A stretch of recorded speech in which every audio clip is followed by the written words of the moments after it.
fokus ke dunia pendidikan dan pengembangan itu di blok. Tapi di Indonesia masih dibiarkan, bahkan iklan-iklan di online pun masih banyak saat ini. Dan itu menjadi sebuah tantangan. Tapi kita sebagai warga Indonesia, salah satunya pengguna medsos. Medsos itu kan Bapak Ibu tergantung dari algoritma. Kalau Bapak Ibu suka yang joget-joget, pasti semua subscribe-nya muncul joget-joget. Bokep berarti sering buka bokep.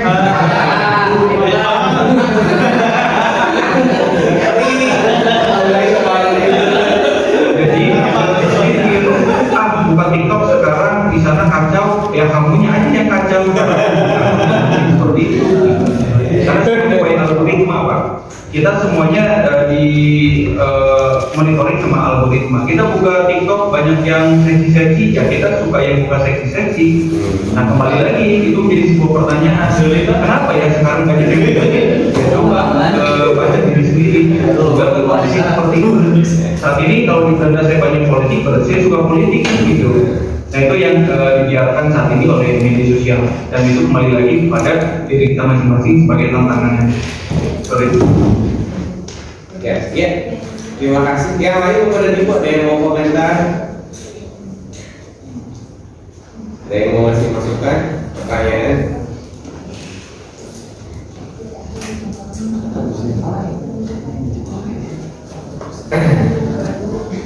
Tentang itu Pak, platform digital yang ada di PMM, sependek yang saya alami ketika mencoba untuk belajar di sana, kan ada materi-materi yang akan digunakan. Kemudian ada aksi nyata. Nah ternyata aksi nyata itu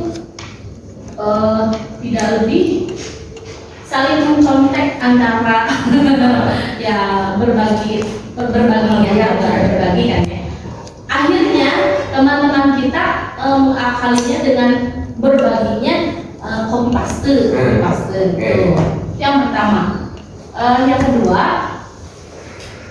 ketika membutuhkan komentar dari yang lain, ternyata tidak lebih dari kalimat hebatnya, menginspirasi gitu. Padahal belum tentu, hanya saja membutuhkan beberapa kalimat supaya mendapatkan penilaian dari yang berwenang di dalam platform tersebut. Nah, sepertinya itu.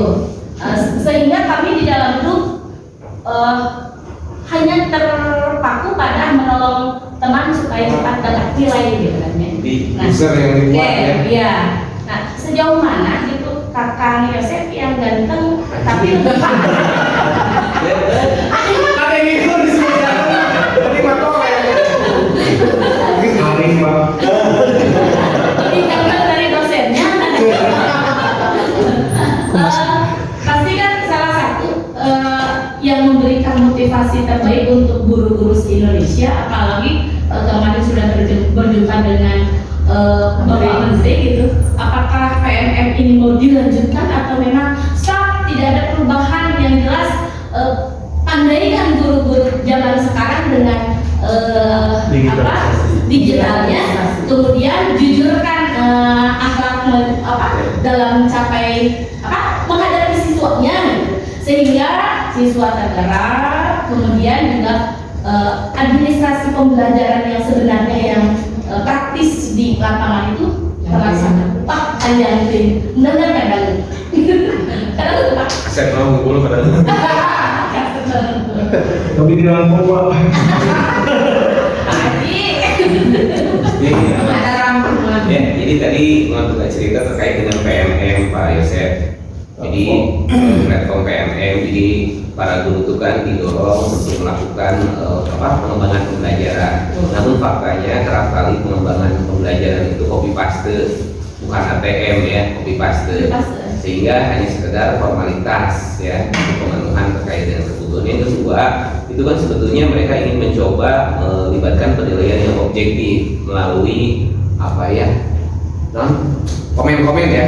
Nah tapi kadang-kadang komen di endorse itu netizen gitunya, pengomen dulu supaya dapat nilai gitu. Ada grup komen lah, jadi ayam user komen. Nah, pandangan Pak Pak Yusuf itu teh gimana fenomena itu? Apakah memang itu produktif atau efektif dalam rangka mendorong kualitas pembelajaran digital di pendidikan kita? Baik Pak, turun Pak terus diganggu Pak Kusala tadi ganggu Pak. Ya boleh dulu memang gitunya. Baik, kalau untuk program PNM saat ini belum ada dibahas Pak di pusat. Sejauh ini memang mau melanjutkan sesuatu yang positif. Maksud mereka pelajaran itu memang positif dan itu kemungkinan akan dilanjut. Meskipun ada beberapa penyesuaian. Yang kedua adalah saat ini Pak, dunia media sosial itu semuanya abu-abu Pak. Kadang yang positif menjadi negatif, yang merah menjadi hijau dan apapun itu.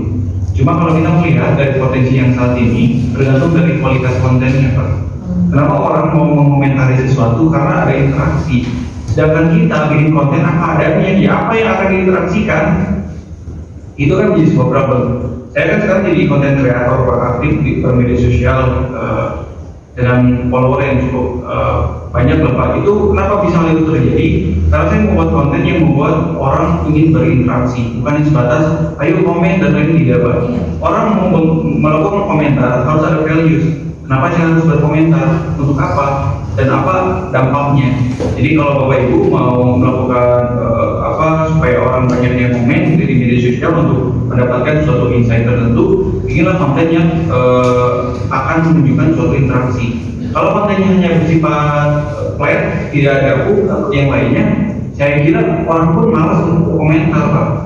Jadi kenapa saat ini banyak konten kreator yang ibaratnya bagus, guru-guru juga sekarang bikin konten yang bagus, bahkan sekolah sekarang bikin konten yang bagus karena dia mengikuti dari tren.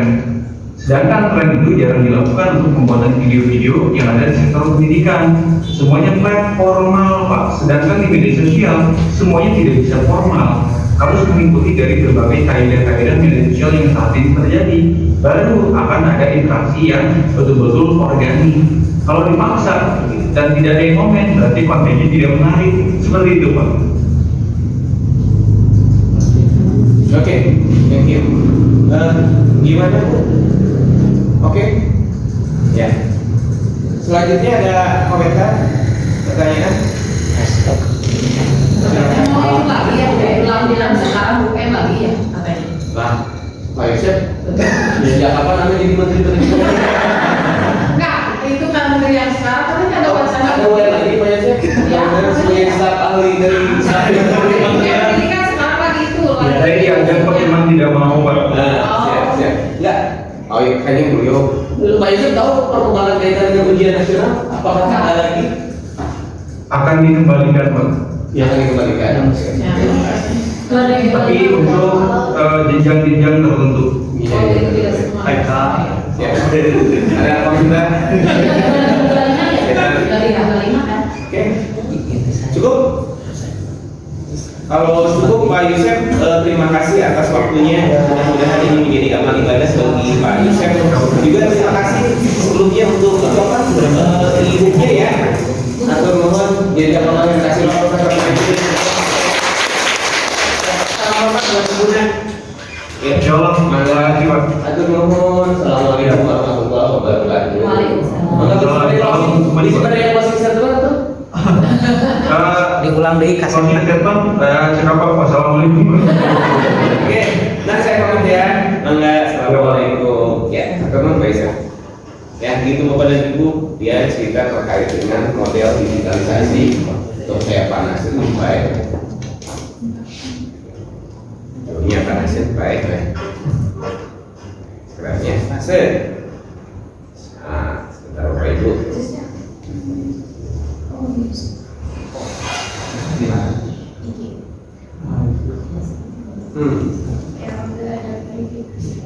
Kita izin. Ya, jadi beliau terkait dengan konsep implementasi dari sistem informasi ya. Jadi ada 4 pilar tadi kalau tidak salah. Yang pertama adalah kepemimpinan, kemudian berikutnya adalah SDM, kemudian cara mengenai konten dan sarana prasarana kepada ibu. Tapi di keempat unsur tersebut yang paling saya highlight itu adalah terkait dengan leadership. Karena tanpa adanya kepemimpinan, komitmen pemimpin terkait dengan pengembangan sistem informasi, nampaknya suatu hal yang mustahil kenapa sistem informasi itu bisa gagal. Alasannya sederhana, karena pemimpin dia punya kewenangan untuk mengalokasikan sumber daya, anggaran, dan manusia. Kalau tidak ada duit, tidak ada orang, misalnya program bisa berhasil terlaksana. Kemudian selanjutnya bahwa perlu disadari yang namanya digitalisasi itu berikan peran pada mata dua. Saya pernah melakukan KKN dulu di desa Pasirwangi, Bapak Ibu. Nah, saya mencoba melakukan identifikasi terkait dengan literasi digital. Bapak Ibu, ternyata literasi digital di sana itu cukup tinggi. Tapi problemnya apa? Kerap kali internet digunakan untuk akses pornografi oleh anak-anak kecil. Itu kan yang sesuatu yang bikin kita miris, Pak, di lembur, di kampung dipakai pornografi. Yang kedua, internet kerap kali digunakan sebagai media untuk menumpahkan kegelisahan, kemarahan para ibu-ibu. Kesal lagi, itu bisa ngambek, nyalakan batur. Akhirnya dari penggunaan internet itu kita bukan nambah akses, bukan nambah jaringan, tapi nambah musuh. Jadi rata-rata orang yang punya masalah dengan dirinya itu cari-cari masalah. Ayah jelema dipoto juga goreng gitu kan. Silapi aja semua kesalahan orang lain. Dan itu adalah sebuah realitas. Bahkan Indonesia terkenal sebagai netizen maha benar. Jadi salah satu-satunya negara di Asia yang terkenal disebut santun, justru medsosnya paling luar biasa biadabnya gitu ya. Nah, ini kan juga jadi satu fenomena permasalahan. Artinya penggunaan internet itu juga harus digunakan secara cerdas. Apalagi sekarang ada judi online, gitu kan, seksualitas segala macam lah. Nah, ini juga perlu kita antisipasi. Ya, padahal sebetulnya kalau ini kita bisa manfaatkan, manfaatnya juga luar biasa. Termasuk juga kaitan dengan arus informasi. Kerap kali kan kalau kita bicara internet, informasi apapun bisa masuk. Tanpa Anda memiliki kemampuan untuk memilah dan memilih informasi, itu ujung-ujungnya bisa sesat dan menyesatkan. Ada istilah sharing sebelum sharing. Jadi ketika ada informasi itu masuk, yang pertama itu validasi informasi itu benar atau tidak. Ada benar, tidak. Kalau tidak benar, jangan disebarkan. Berikutnya ketika benar, kalau kita sebarkan ada manfaat atau tidak. Boleh jadi informasi itu benar, tapi kalau disebarkan justru akan lebih banyak madorotnya. Misalkan terjadi perpecahan antar entitas, antar agama dan lain sebagainya. Itu juga perlu dievaluasi. Dan saran terakhir, sebaiknya tidak sharing. Nah, ada kecenderungan di Indonesia, Anda punya grup WA, grup apapun ya, ada orang yang setiap informasi itu dikirim terus gitu. Nah, informasi itu difilter, dong 5 tahun 4 tahun dikirim segala macam. Ada kecenderungan orang itu pengen kelihatan up to date. Jadi dia merasa pengetahuannya luas, sehingga ketika ada informasi apapun dia sebar. Padahal sebetulnya itu bukan orang yang cerdas.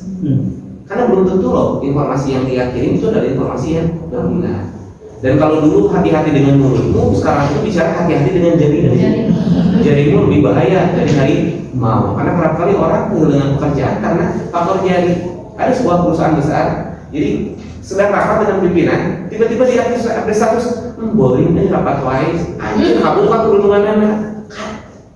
Bayangkan gara-gara jempol kaki itu karir yang sudah ada bangun sekian lama itu hilang semuanya, gara-gara jari. Jadi kalau nggak cerdas-cerdas dalam mengupdate konten di dalam dunia digital, ini kerap kali menjadi permasalahan Bapak dan Ibu, apalagi di konteks yang ketika ada dinamika politik, dinamika apapun, kerap kali media digital digunakan sebagai alat ya itu tadi untuk entah untuk mengangkat atau menjatuhkan seseorang. Ini juga perlu disikapi secara cerdas. Nah, kalau saya sih, kalau menurut teori behavior ya, ketika Anda melakukan sesuatu, tanya sama diri sendiri, kayak manfaatnya kalau mau manfaatnya atau mulai manfaatnya laksanakan. Karena kalau hanya sekedar buang-buang waktu atau hanya sekedar pelampiasan dari kegelisahan, nampaknya juga dampaknya tidak akan positif. Banyak sekarang. Saya juga kerap tidak terus terang saya mengukur kualitas orang dilihat dari apa yang dia share. Ada orang gitu ya, asalnya misalnya ada forum apa, entah pengelola perguruan tinggi entah apa. Awalnya saya respect orang, tiba-tiba banyak share-share yang sifatnya tadi entah hoax, entah fitnah atau hal-hal yang tidak penting, share banyak, ujung-ujungnya juga mempengaruhi terhadap kredibilitas dia.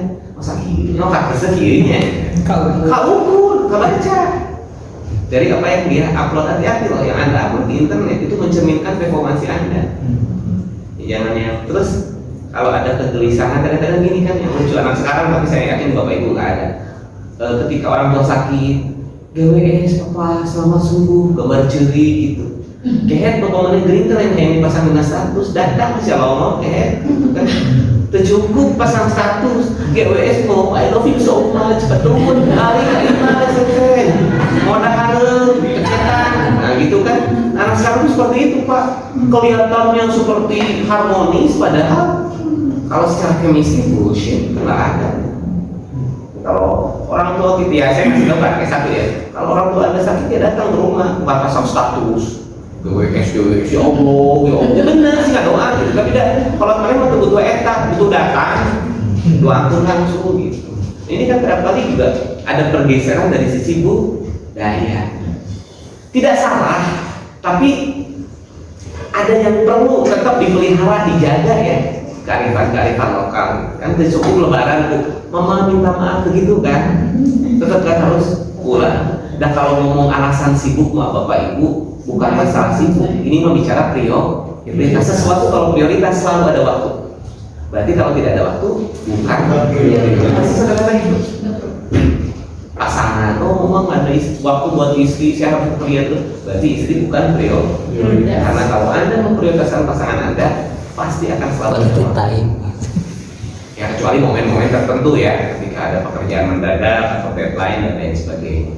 Ini juga besar harapan kita bahwa penerapan teknologi informasi tidak mengganti kearifan lokal yang sudah ada, terutama kaitan dengan norma, etika, adat dan istiadat. Juga pada itu saya sering Bapak Ibu kalau ngajar siswa-siswa saya dulu, saya punya mahasiswa dia jadi manajer gitu ya di perusahaan BUMN, saya suruh ngajar, atau ada yang jadi wirausaha, saya suruh sharing gitu. Dan itu suatu kebanggaan yang luar biasa bagi saya ya. Ngelihat udah pinter, udah benghar, udah maju gitu, oh Bapak Ibu.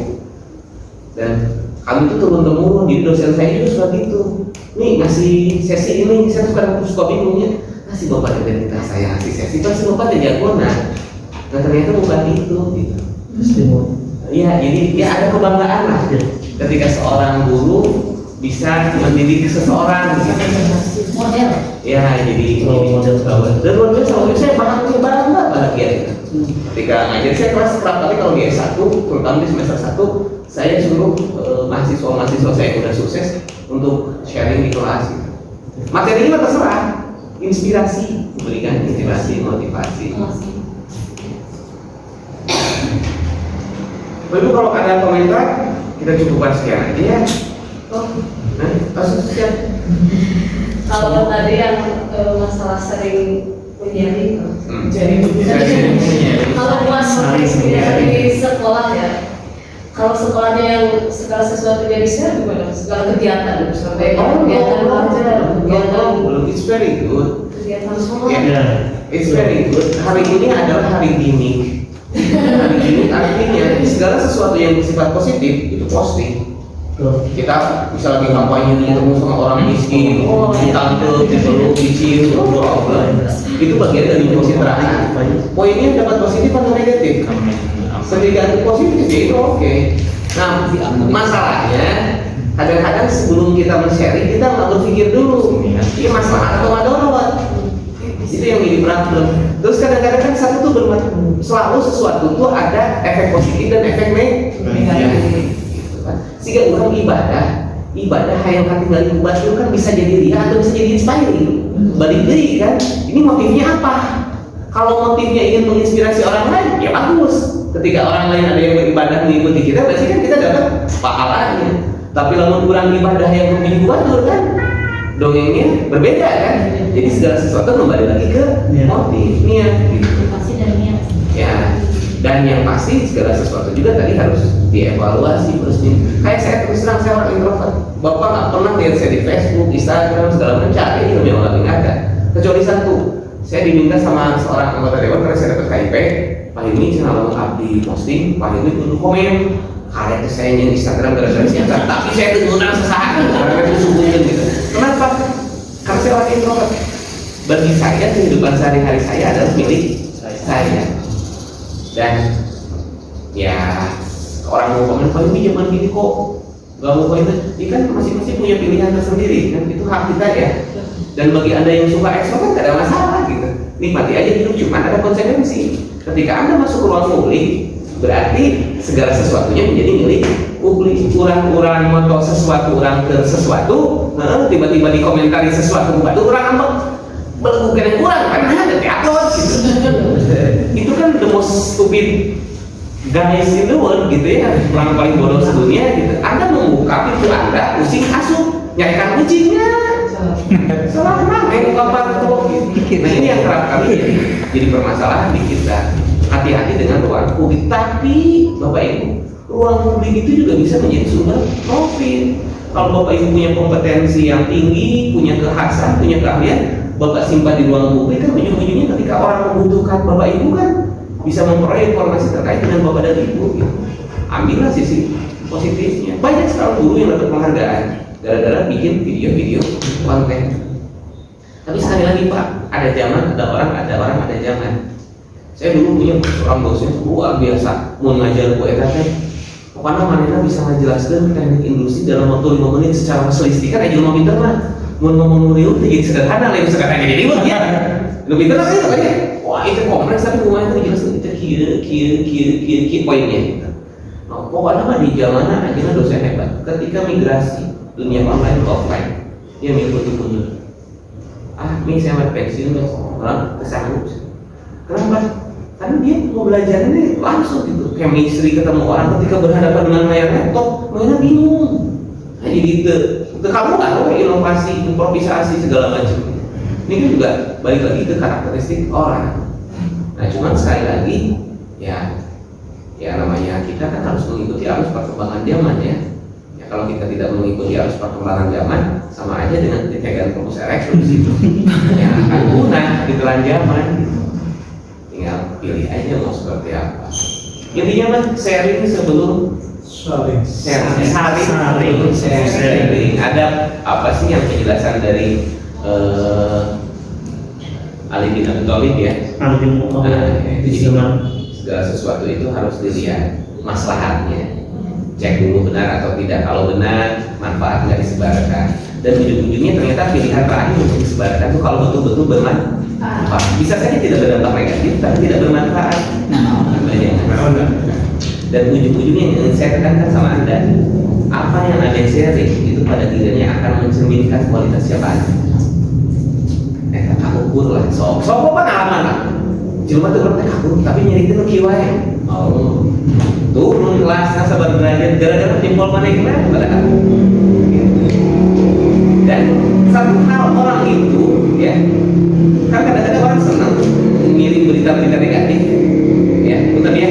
Bahwa boleh jadi fakta atau bukan fakta, tapi bicara mengenai gibah ya. Tapi kadang orang betulnya ada orang yang senang lihat berita-berita gibah atau apapun lah yang negatif. Tapi dibalik itu ketika yang mengirimnya si X, kita kan juga kan jadi hati-hati tuh. Karena yang si Ilma, ini orang kan membongkar aib orang lain. Dan barang siapa yang membongkar aib sesama muslim, sama saja dengan memakan kan? Ya, Bapak Ibu, ke orang kan sebenarnya disakitin, nah ditutup aib Gusti Allah. Dalam dibuka aib orang kabeh orang teh ina kabeh. Sederhana itu kan, sadar tidak sadar seperti itu. Nah, jadi saran kita ya pergunakan internet secara positif. Gunakan buat bisnis online, ini pakai bisnis online ataupun asal udah judi online. Kalau jadi judi online ya, tong info main judi jadi bandar. Bandar pasti mau rugi, nggak narakan apa milana. Ya, kalau karena judi, tong jadi penjudi, jadi bandar pasti untung. Kan dosa apa paling? Bapak Ibu, di dunia ini aktivitas bisnis tertua sejagat itu dua. Pertama prostitusi, yang kedua judi. Itu pasti umum. Itu memang tidak akan lekang oleh perkembangan zaman. Cuman resikonya pemberatnya gitu. Prostitusi dari sejak ada peradaban umat manusia Pak. Untung tuh. Untung lah. Judi, bandar pasti itu. Dua bisnis tertua sejagat yang paling paling jahat ya, paling merusak manusia tadi. Dan itu akan selalu ada sepanjang peradaban umat manusia. Dua nabi doraka dunia sama raknya. Dan itu pasti akan masuk ranah apapun, entah itu ranah digital atau nanti metaverse akan selalu ada. Saja mungkin Bapak dan Ibu yang bisa saya sampaikan pada pertemuan hari ini. Mudah-mudahan tadi cerita dari Pak Yusef bisa memberikan inspirasi. Tadi terutama di 4 pilar tadi ya, kepemimpinan, kemudian ada kualitas SDM, kemudian ada konten pembelajaran yang ada perangkat. Kalau bahasa lain ada software, ada hardware, ada brainware. Ya. Nah, ini menjadi elemen subsistem yang tidak lepas, yang tidak bisa dipisahkan dalam satu kesatuan. Tetapi muaranya tetap kalau saya lebih melihat di aspek manusia. Karena software bisa beli, hardware bisa plug and play. Tapi kalau SDM itu butuh waktu dan proses, terutama kaitan dengan menyeragamkan mindset. Dan hambatan terbesar justru bukan di generasi muda, di generasi tua. Ketika saya transisi dari offline ke online, dari daring ke daring, dari daring ke daring, itu yang paling berat di dosen. Kalau mahasiswa kan sudah terbiasa menggunakan di bahkan secara sederhana WA group juga sebenarnya sudah bicara mengenai pembelajaran digital kan, tapi dalam konteks yang paling sederhana. Ini kan saya bisa kirim konten pembelajaran, bisa kirim video kan di sini. Ya. Cuman ya itu tadi kualitasnya, karena bukan hanya sekedar transfer knowledge kalau kita di sekolah, tetapi juga bicara mengenai manajemen pengelolaan. Apakah kehadiran itu tercatat, materinya apa, dan seterusnya kan, recordingnya bagaimana, absensinya seperti apa. Nah ini kan tidak terselesaikan dengan WA Zoom. Berarti kan butuh ada fitur-fitur lain yang bisa membantu memfasilitasi. Bahkan sekarang kan saya dikembangin sama IOSEP ya, IOSEP itu ngembangin pembelajaran di ITG. Itu sebetulnya absensi itu sudah ada face recognition Pak. Jadi dia mendetek wajah kita. Jadi lamun hilmi langsung maupun bojong gitunya mau dia tidak hadir gitu. Nah, cuman dulu kenapa nggak saya terapin? Karena kapasitas bandwidth-nya memerlukan perlu rekognisi ekstra lah. Dan kemudian juga coronanya sudah berakhir. Dulu kan betul-betul menggantikan, kalau sekarang kan dari daring ya mensubstitusi lah, bukan menggantikan atau hanya sekedar variasi dari proses pembelajaran. Saya Bapak dan Ibu, kebetulan saya sudah ke Irjen, jadi diperiksa dapat tiba, mudah lancar ya. Oh siap, kira-kira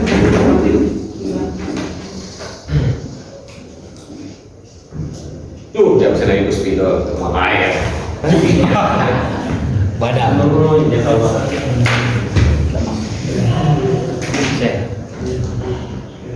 tapi betul loh, saya dulu di mana di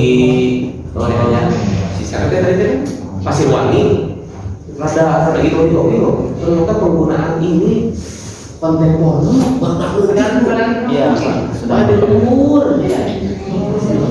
Dia sih imanya tapi lain psikolognya lamun budak dileutik terus terbiasa konten porno nanti otak nanti air konstruksinya lobis nah. Jadi kan bagian tertentu yang lebih besar jadi mestre Pak otak tadi itu selangkangan itu semua yang sudah Kabayang Pak Sagung cengeng.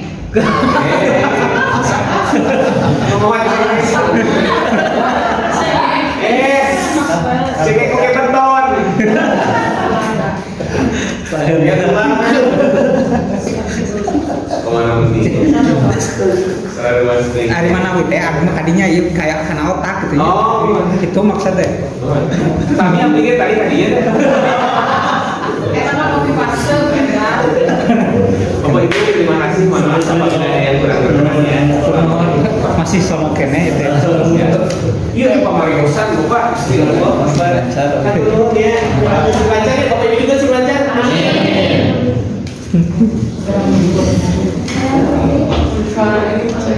Siapa yang mau minta satu lagi? Aku lah. Ya, ya.